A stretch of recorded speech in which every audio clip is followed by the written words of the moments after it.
Good evening, and welcome back to Rising News.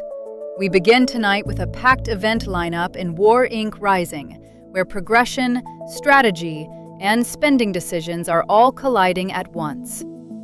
The Battle Flag Conquest is now entering its final few days. Players continue recruiting troops to secure flags, turning army increments directly into rewards, including scrolls, resources, and additional units. With time running out, efficiency is becoming just as important as aggression. At the same time, both the gem spending and Cardmaster events remain active for another several days, creating a powerful synergy for those willing to invest.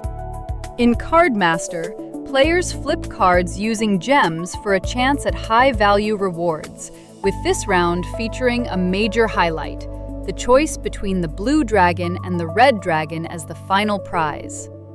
That ties directly into the gem spending event, where simply using gems on anything progresses players toward additional rewards. While reaching the final milestone requires an enormous investment, often associated with top spenders, dedicated free-to-play players can, in theory, get there with long-term saving. Meanwhile, the Wheel of Fortune is preparing for a shift.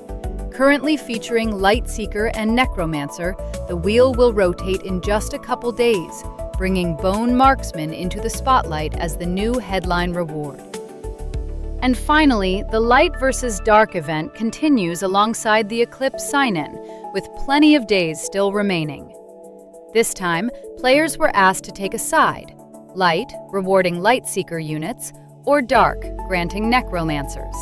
The results are already in, and they're not even close.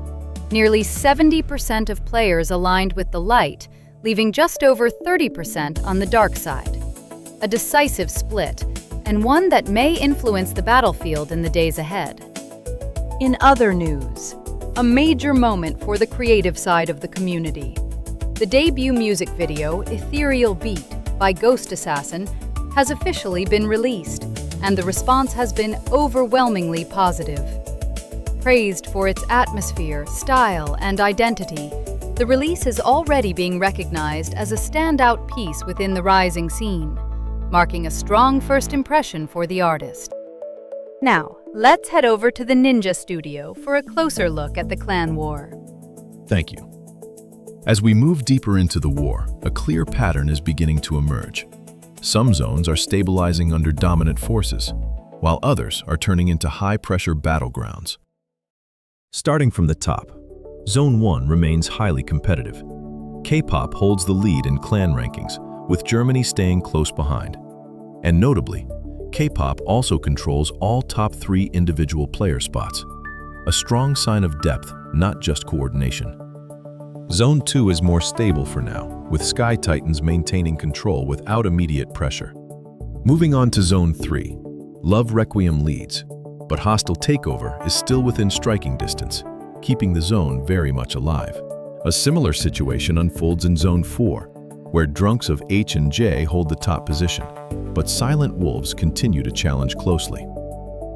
And in Zone 5, despite Apex Titan leading, this is far from a secured zone. Cosmic Family is actively closing the gap, making this one of the key battles to watch in the coming days. Zone 6 presents a different kind of story.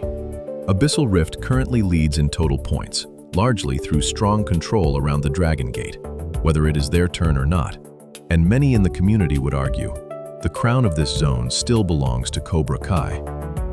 From there, several zones show clearer leadership. Zone 7 is led by Sovereign, Zone 8 by Mortal Ashes, and Zone 9 by Scout Rangers, who have established a solid advantage. The same applies to Zone 10, where Revenant leads clearly, and Zone 11, where Abyssal Guard maintains a strong position. Zone 12 currently belongs to Hispania, holding steady control over the zone. Zone 13, however, remains under pressure. Abandon All Hope leads for now, but H&J continues to close in. Further down, Shadow Ninjas dominate Zone 14, while Camelot FR controls Zone 15 with a commanding presence. And finally, in Zone 16, Dragon Den leads, but with many DLAT-M and Last Authority still within reach, this zone remains open. That's all from the front lines. The rest is yours. Thank you, Ninja Studio. With major events still active, a shifting meta, and multiple war zones hanging in the balance, the coming days could redefine everything. That's all for tonight. Thank you for watching Rising News, and we'll see you next time.